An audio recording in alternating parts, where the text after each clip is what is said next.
Yaman raid el personajes del Joint Task Group Zamboanga ta encabeza si Colonel Juvie Max Uy y personajes del Bureau of Customs con un warehouse aliparte na Talungon Barrio del San Roque del viernes de noche.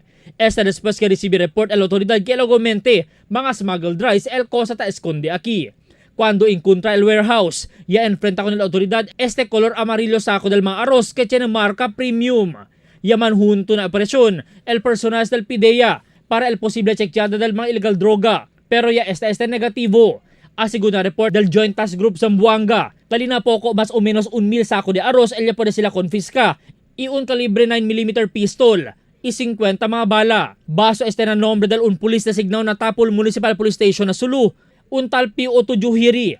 Ya pwede también recovery na lugar el su uniforme que asiguna Police Station 7. Taman rin si Juhiri na kwarto cerca na lugar donde ta sucede el incidente. Un para operasyon también al conduce la autoridad que resulta na konfiskasyon del 2,000 saco de arroz, mga manteka y mga noodles. Con este mga kontrabando, ya transporta el Task Force Zamboanga para na opisina del Bureau of Customs del Sabado.